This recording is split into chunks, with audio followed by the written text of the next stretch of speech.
everyone, today we're going to be playing some Standard. I just got back from Worlds where I played basically the same deck, and I finished 9th, which doesn't sound that bad, but remember there are only 24 players, and I went 7-7, so I will take it. The blue-black deck we played, I think, was definitely at least the second best deck in the field. I think that PGO's Teamer deck was very, very good, and you know, he won the tournament and everything, so it's got to be pretty good.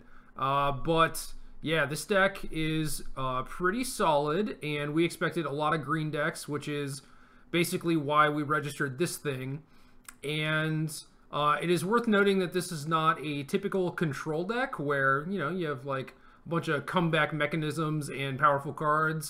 There are no sweepers, so for the most part, you basically have to be keeping up with your opponent, which means like scattering their turn 2 play, disallowing their turn 3 play, and if you ever fall behind, it can be tough to actually catch back up. You're going to need to draw like a lot of Fatal Pushes or have some very good Scarab God turns, so it's kind of tough. It is definitely not for the faint of heart, but I do think that this deck is a contender in Standard. My main deck has not changed.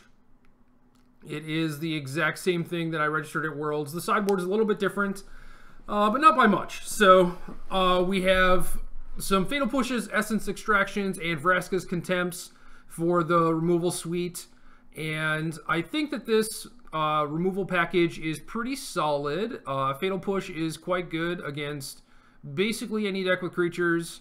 Vraska's Contempt kind of handles like the other end of the spectrum, just like the Hazarets, the Planeswalkers.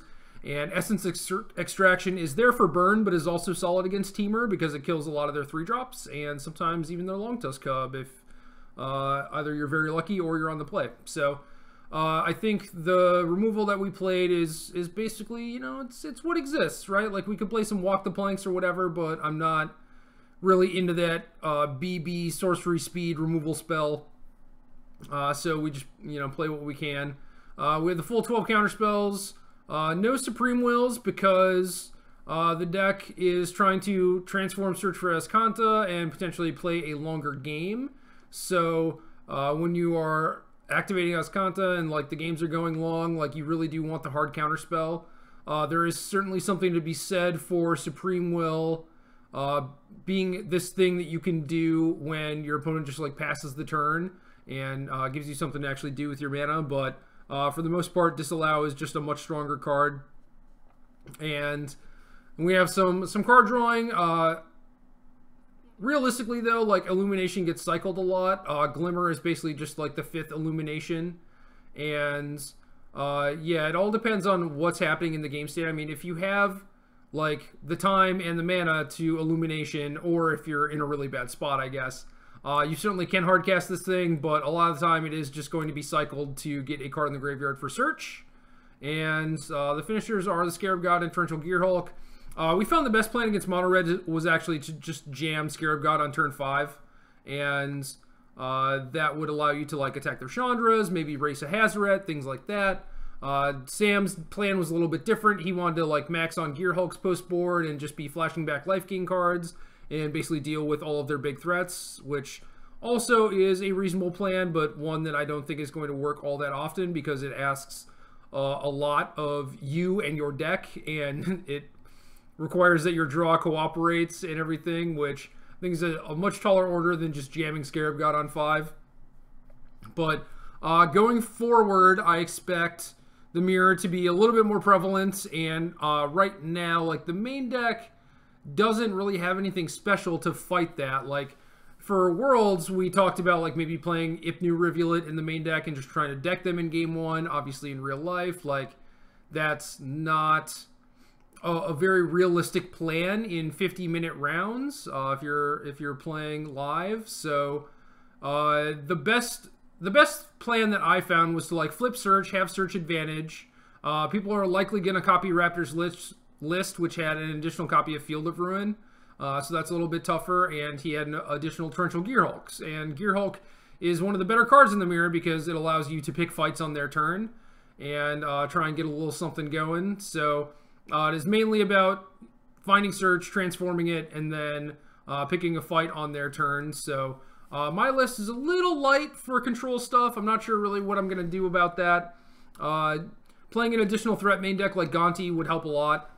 And then, like, the only other real difference from, like, my list compared to Raptors and Sam's at Worlds was they played 4 Evolving Wilds to try to transform their searches as quickly as possible, and I didn't really like that all that much. Like, there are definitely games where you have search and you cannot transform it in a reasonable amount of time, but most games I've found that, like, you don't necessarily need the help from Evolving Wilds. Transforming search, like, on turn 4 is doable, but doesn't actually help you accomplish all that much because you're still reacting to your opponent and don't really have the time to actually activate Azcanta.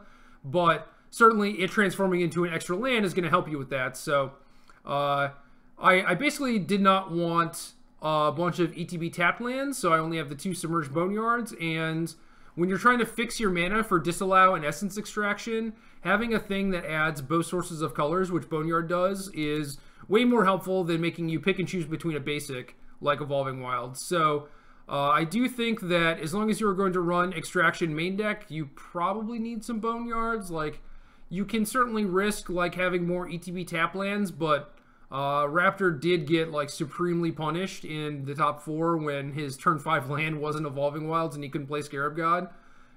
So yeah, keep that in mind. I mean, I think it's certainly not free to play more tap lands, but like you could probably get away with like cutting an island for an Evolving Wilds or another Boneyard or whatever, you know.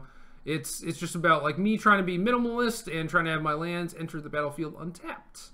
As for the sideboard, new updates. I have some Gontis. I think these are going to help in the mirror match a lot, and I have some Jace's Defeats, which are also going to help in the mirror, but these also function as additional Essence Scatters against Teamers. So that is basically the big rationale behind Jace's Defeat. I had a Liliana's Defeat in my deck list because I expected maybe a little bit more black-green, and Glintleaf Siphoner is the card that you are mostly worried about.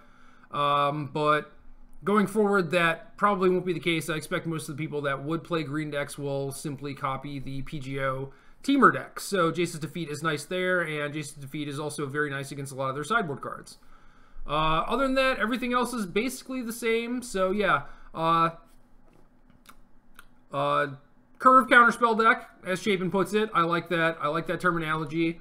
Your game plan is either a Drago plan with Search for Azcanta, or you jam a fatty. And that's about it. Pretty simple.